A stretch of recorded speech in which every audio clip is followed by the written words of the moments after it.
gang violence and other kind of violence. Get away! I could be at work, at school, in my car, I can still get shot by the police. I can get shot anywhere. So it is what it is.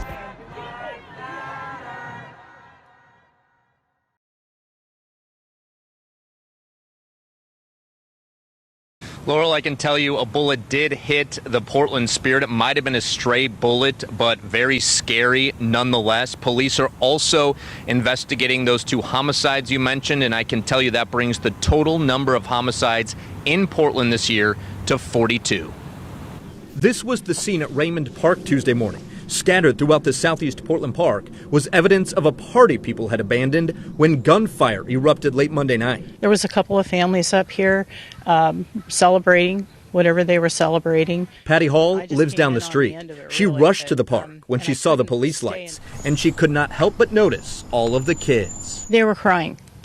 The kids were crying, and they were obviously very upset, and there was a bunch of them. Authorities tell KGW that officers responded to reports of a shooting around 10 o'clock Monday night. By the time officers arrived, the victim had left the scene in somebody's car. A police sergeant spotted that car near Southeast 122nd and Division and provided first aid to the victim. But sadly, the victim died. It's just not a good thing, and I don't like the reputation that it leaves the area. I don't want people to be scared to go to this park or any park in the city. I take it personally. I'm here on the corner of MLK and Frederick Douglass, where a shooting just took place.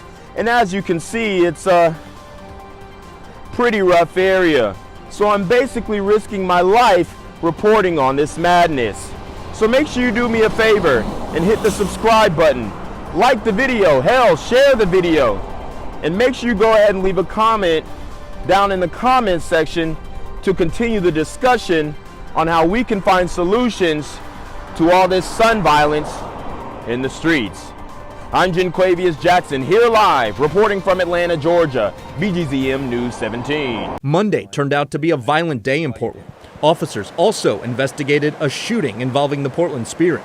Detectives say around 9 p.m. a bullet struck a window in the vessel as it cruised along the Willamette River between the Burnside and Morrison bridges. There are no serious injuries to report, just minor injuries to a 71-year-old man who was hit by glass, shattered by the bullet strike. And hours before that, officers were in Northeast Portland's Roseway neighborhood. We're told a male was found dead near Northeast 81st and Siskiyou. Police say the victim did not die from natural causes. They say this is a homicide. We found the words R.I.P. Big Kiki written on the sidewalk in chalk. Killing anybody, doesn't matter if it's child or adult. There's no call for this. There's no excuse for any of this kind of stuff going on in this city. Not at all. Not at all. Back at Raymond Park, Patty Hall is beyond troubled by the violence. She's hoping police can track down the shooter who took a life in her neighborhood. I want him processed and buried under the jail as far as I'm concerned. All right, no arrests in either of the two homicides or in the case of gunfire striking the Portland Spirit. As always, anyone with information should contact Portland Police. Let's send it back to you. Gang violence